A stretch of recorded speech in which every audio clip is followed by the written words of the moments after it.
오늘 제목에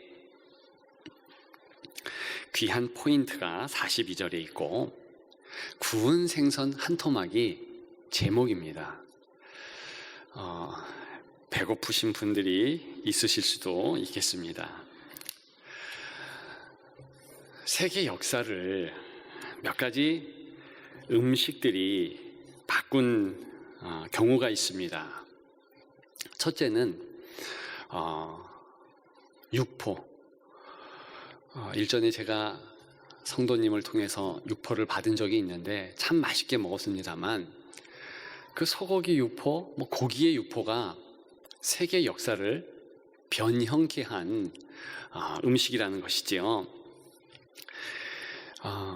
보통 고대 사회 때에 전쟁을 하게 되면 반드시 전투 병력, 전투 부대죠.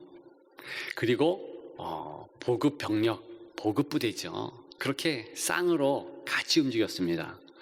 전투해도 밥 먹고 힘을 내서 해야 됩니다. 보급품이 필요하죠. 그래서 같이 움직였기 때문에 상당히 진군, 행군할 때에 시간이 들었습니다. 이동 속도가 느렸죠. 그런데 13세기에 몽골, 그 징기스칸, 이 사람이 보급 부대를 없애버렸습니다. 그러면서 만든 음식이 육포였지요. 말을 타면서 말 안장에 그 육포를 쟁여놓게 했습니다. 그리고 육포에 물을 담그면 한 끼 식사 대용할 수 있도록 아예 그렇게 정규적인 식사를 만들어 버렸고, 육포 가루 그것을 또 물에 개어서 먹을 수 있도록 그렇게 했다는 것입니다. 그래서 하루에 200km를 이동할 수 있도록, 당시에는 어마어마한 속력이었습니다. 그가 차지한 땅이 알렉산더 대왕, 히틀러, 나폴레옹 대왕이 차지한 땅보다 훨씬 많고, 그래서 이 세계에 영향을 주었다 말들을 합니다. 여러분, 두 번째 음식이 또 있지요. 물고기 절인 거. 이 절임 물고기, 절임 대구, 이런 것들이요, 콜럼부스가 신대륙을 발견하게 했다, 그렇게 말들을 합니다. 역사상 정말 그렇습니다. 콜럼부스가 몇 달을 거쳐서 이동해서 신대륙을 발견했는데 그때 음식이 있지 않았으면 그렇게 못했다는 거예요. 그 다음 소금을 비롯한 여러 음식들이 우리의 세상을 바꿔놓았습니다. 책으로 편집해도 될 정도로 그러한 정황들이 참 많아요. 오늘 본문에 보게 되면 구운 생선 한 토막 나온다 말씀드렸습니다. 서민의 음식이에요. 서민의 음식. 이 하찮은 음식이야말로 다른 어떤 음식보다 더 강력한 영향력이 있었던 음식이다 말씀드리고 싶어요. 아니, 단 하나의 음식, 하늘과 땅에 엄청난 영향을 미친 그런 음식이라 말씀드리고 싶습니다. 생명의 음식이죠. 과연 그런지 오늘 같이 나누었으면 좋겠습니다. 이 구운 생선 한 토막, 첫째는요, 예수님을 위한 음식이었습니다. 당연하죠. 예수님께서 41절에 보니까 여기 무슨 먹을 것이 있느냐 질문했습니다. 제자들이 그 말을 듣고 실은 자기들 먹을 것으로 준비했을까요? 많지도 않은 구운 생선 한 토막 예수님께 가져왔다는 것이죠. 여러분, 오늘 본문의 42절 구운 생선이라는 의미는 원문에 보면 요리했다는 뜻이에요. 그래서 불에 구웠든 또 물로 끓이든 아니면 기름에 튀기든 요리했다는 그런 음식을 나타내는 것입니다. 누가 요리했습니까? 제자들이에요, 제자들. 그런데 정황적으로 누가 필요한 것입니까? 예수님이에요, 예수님. 저는 이 부분이 참으로 중요하다고 생각합니다. 제가 일전에 장례식장에 갔어요. 어떤 장례식장에는 크고 화려하잖아요. 장례용품도 진열합니다. 그런데 관이라든가 망자를 위한 수의 이런 것도 참 잘 진열해 놓았더라고요. 그래서 꼼꼼히 시간이 남아서 한번 보았습니다. 차이가 많아요. 국산 삼배로 된 수의는 제법 비쌌습니다. 관도 얼마나 비싼지요. 싼 것도 물론 있지만, 그런데요, 아무리 비싼 용품이라 할지라도 그것들은 다 일회용이에요. 재활용을 위한 것이 아니에요. 비싼 수의, 누가 망자에게 씌웠던 것을 베껴서 또 씌우겠습니까? 그렇지 않아요. 관, 아무리 좋은 나무라도 죽은 자를 위한 관은 일회용이라는 것이죠. 제가 무슨 말씀을 드리고 있겠습니까? 여러분, 그 용품이라든가 음식 자체에는 의미가 없어요. 오늘 본문의 이 음식이 왜 생명의 음식이 되겠습니까? 그것은 생명의 주인이신 예수 그리스도 두 손에 올려졌기 때문이에요. 다른 이유 없죠. 무슨 음식에 의미가 있겠습니까? 어떤 생선인지도 나타나 있지 않아요. 만일 이 생선에 의미가 있고 여기에 영효함이 있다면 어떤 생선인지 그 종류까지도 상세히 밝혔어야죠. 어떤 종류인지도 몰라요. 아무튼 제자들이 자신들 먹으려고 준비했던 그 가운데서 예수님이 찾으시니까 정황적으로 갖다 드린 것뿐이에요. 풍성하지도 않았습니다. 반 토막이나 될까요? 한 토막, 아주 적은 조각을 드렸을 뿐입니다. 여러분, 저는 이 부분이 중요하다고 봐요. 그것이 제자들을 통해서 들려질 때 예수님이 물끄러미 보셨겠죠? 그리고 그 음식을 붙잡으셨겠죠? 바로 그 모습입니다. 얼마나 귀한 음식입니까? 여러분, 예수님께서 지금 부활하셨습니다. 당일이에요, 당일. 오전을 지내시고 그리고 오후를 지내시고 그 이후에 일어나는 일이 바로 오늘 본문 제자들을 찾아가신 일이거든요. 그 밤에 예수님이 처음 먹는 음식이에요. 물론 그 이전에 음식을 대한 적이 있었습니다. 엠마오로 가는 두 제자, 저는 한 부부라고 봅니다. 그들에게 성경도 설명해 주시고 예수님께서 떡을 떼서 주셔요. 그것이 오후에 일어난 일입니다. 그러나 예수님은 음식을 취하지 않습니다. 드시지 않아요. 어찌된 일인지 다 음식 건들지도 않으시고 떼어만 주시고 바로 오늘 본문 제자들이 모여있는 곳에 오셨다는 것이죠. 한밤입니다. 그런데 예수님이 음식을 찾으신 거예요. 왜 찾으셨는지는 조금 이따 같이 나누기로 하고, 아무튼 그 음식을 드셨다는 거, 이렇게 두 손으로 들고 계셨다는 거, 저는 바로 그 순간 그 음식은 생명의 음식이 되었다 확신합니다. 그 부활의 예수님, 신령한 몸을 입으신 예수님, 그 예수님이 붙잡은 존재, 생명 아니겠어요? 같이 있으면 생명이죠. 여러분, 무엇을 시사하겠습니까? 어떤 내용을 교훈하겠습니까? 인생도 마찬가지인 거예요. 예수님이 찾으십니다. 내게 오라. 수고하고 무거운 짐진 자들아 다 내게로 오라. 내가 너희를 쉬게 하겠다. 제자들에게는 나를 따르라. 그렇게 초청하셨을 때, 찾으셨을 때, 아멘, 제가 여기 있습니다. 달려나가는 자, 그가 바로 생명의 인생 되는 줄 믿습니다. 정말이에요. 우리가 음식물과 다른 것은 무엇입니까? 음식물은 자기 생각이 없죠. 제자들이 마련한 것이지요.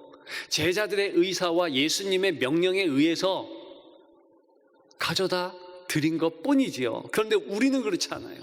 우리는 결정권이 있습니다.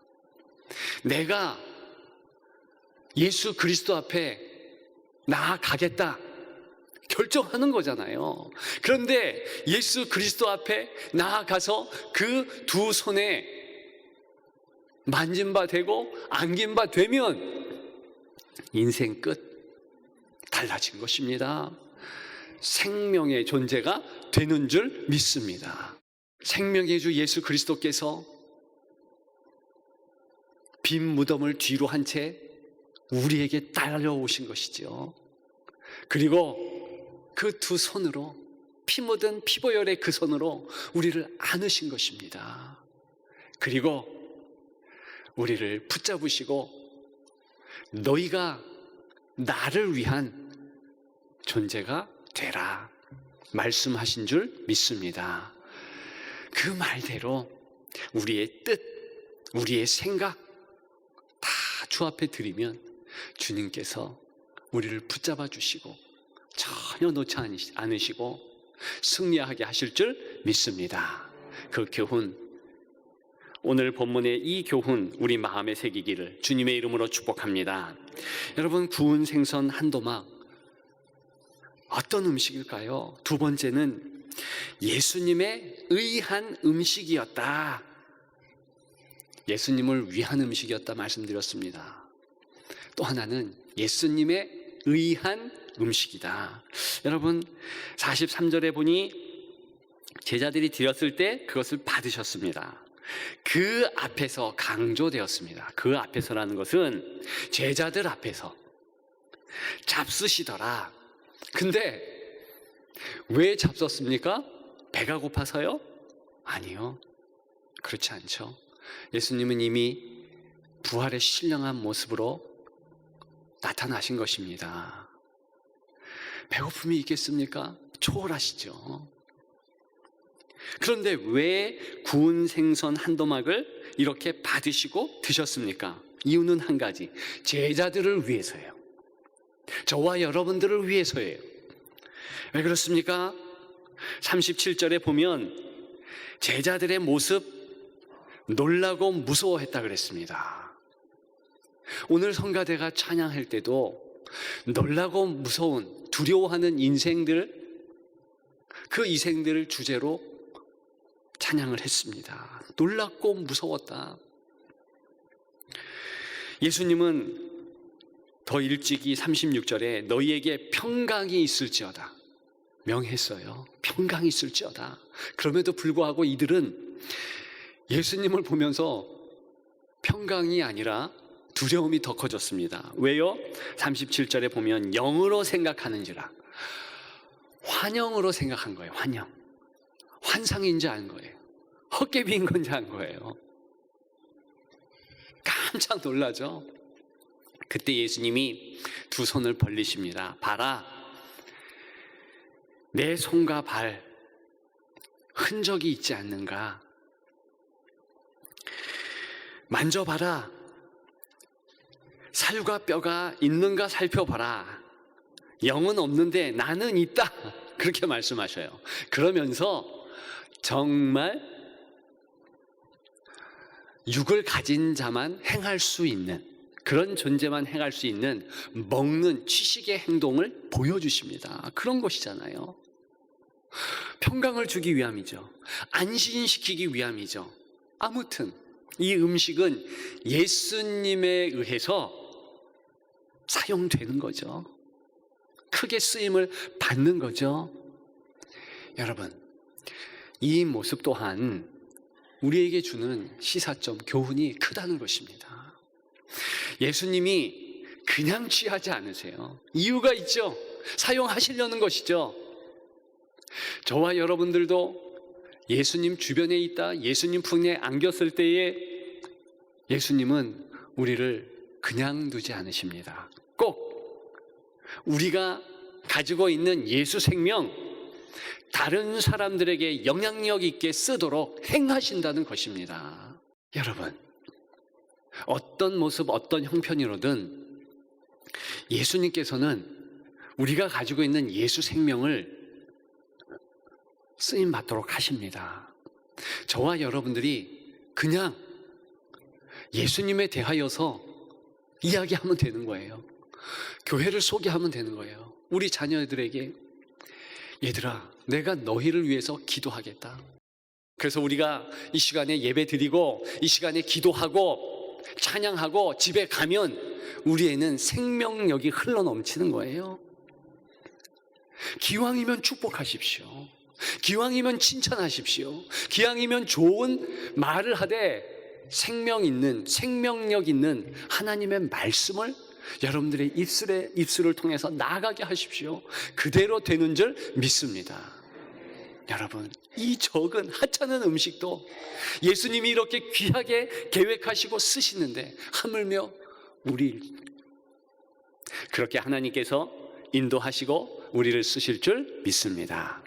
여러분, 마지막 세 번째, 구운 생선 한 도막, 어떤 의미가 있겠습니까? 이것은요, 예수님의 음식이라는 것이죠. 예수님의 음식. 여러분, 철저히 예수님이 이 음식을 계획하시고 섭리하셨다는 것을 여러 정황을 살펴보면 알 수 있습니다. 예수님이요, 이 음식을 또 한 번 마주하십니다. 요한복음 21장에 나오고 있어요. 그것 보면 오늘은 이 밤에 제자들을 만나면서 그 음식을 취식하셨는데 그 다음에 만날 때는 새벽 미명의 시간입니다. 제자들이 지쳤어요. 고기 잡다가 안 잡히니까 지친 거예요. 예수님이 그물을 저리 던져라. 그때 그물을 던져서 또 만선이 되죠. 물고기 153마리, 거기에 나온 내용입니다. 그런데 예수님은 그 153마리에 의지하지 않고 당신께서 직접 제자들 오기도 전에 요한복음 21장 9절 말씀에 의거하면 숯불을 피우십니다.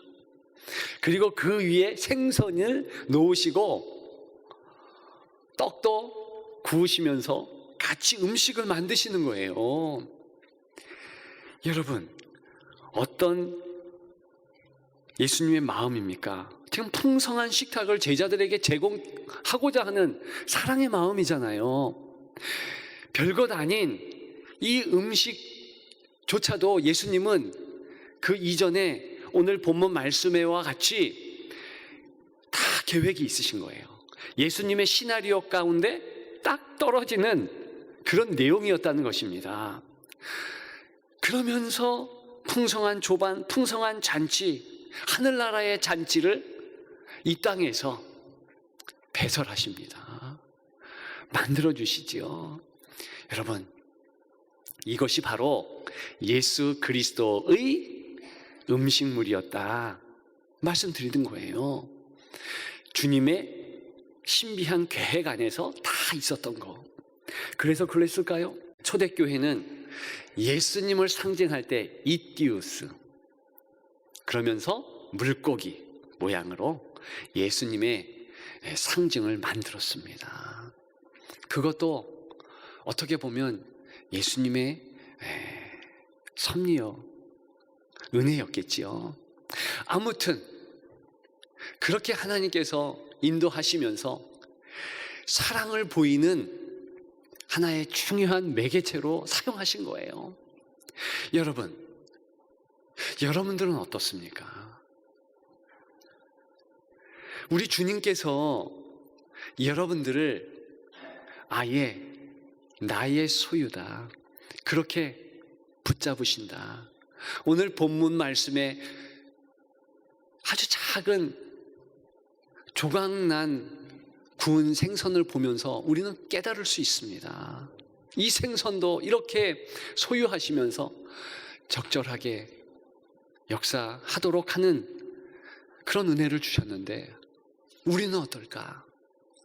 여러분, 우리는 신비한 방법으로 예수 그리스도의 소유가 됩니다. 예수 그리스도의 것이 된다는 거예요. 두 번째 대지의 초점은 쓰임 받는다, 거기에 있었고, 지금 초점은 무엇입니까? 쓰임 받고 아니고 그걸 떠나서 사랑의 대상이라는 거예요. 성경에 보면 구약 성경에 하나님의 보물 상자가 2번 나옵니다. 히브리 말 테바라는 단어인데요, 상자를 나타내는데 특히 보물을 담은 상자를 의미합니다. 창세기에 아주 큰 하나님의 보물 상자가 있었습니다. 6장과 7장에 방주가 그랬어요. 방주. 거기에 노아의 가족들과 하나님의 창조물이, 동물들이 있었는데 그것이 바로 하나님의 보물 상자라는 의미입니다. 근데 똑같이 출애굽기에, 우리가 요즘에 새벽에 출애굽기를 나누고 있는데 거기 보면 또 하나님의 보물 상자 나옵니다. 갈대 상자죠. 갈대로 만든 보물 상자. 누가 그 안에 타고 있었습니까? 모세, 건짐을 받은 유아기 때의 아기 모세예요. 근데 보십시오, 하나님께서 그들을 사랑한 거예요. 모세를 사랑한 것입니다. 바로 연약하고 아무것도 할 수 없는 그 상태, 누가 지켜주셨습니까? 누가 보물 삼아 사랑으로 계속 붙잡아 주셨습니까? 하나님이세요. 여러분, 오늘 본문을 통해서 우리에게 주시는 메시지도 마찬가지입니다. 우리는 하나님의 소유가 됐다는 것이죠. 신비한 방식으로 지금 제자들을 또 왜 찾아왔겠습니까? 제자들 앞에서 안 먹어도 되실 그 신령한 몸을, 부활의 몸을 가지신 예수님께서 왜 그 음식, 그것도 조열한 음식, 하찮은 음식 왜 드시고 계십니까? 그것은 바로 그 신비한 방식으로 우리가 하나님의 소유가 된다시죠. 우리가 일을 잘했건 못했건 우리의 존재가 하나님의 사랑의 소유물로 바뀌는 것입니다. 보물로 바뀌는 것입니다. 그렇다면 우리가 지금 예배드리는 이 공간, 보물상자의 공간이겠지요. 집에서 드리는 분들 또한 있는 공간이 하나님 보호의 공간이라는 것입니다. 여러분, 이것이 오늘 본문을 통해서 우리가 붙잡아야 될 사실인 줄 믿습니다. 여러분, 부활의 주님을 생각하는 절기가 바로 지금입니다. 부활절 지난주에 끝난 게 아니에요. 몇 주에 걸쳐서 부활의 의미를 마음에 되새기는 그런 사순절의 기간과 같이 몇 주에 걸쳐서 부활을 생각하는 그런 귀한 절기입니다. 우리가 이때에 부활 신앙을 가졌으면 좋겠어요. 부활 신앙 어떤 신앙입니까? 다른 아니에요. 이렇게 구운 생선 한 토막에도 하나님의 강력한 사랑, 강력한 은혜, 붙잡힌 바 된 인생을 말하고 있다. 그걸 믿는 신앙이 부활 신앙인 것입니다. 우리는 어떤 인생입니까? 예수님을 위한 인생, 예수님에 의한 인생, 예수님의 인생, 그런 인생이라는 것입니다. 여러분 기억하면서 승리하시는 우리의 삶이 더욱 되기를 주님의 이름으로 축복합니다.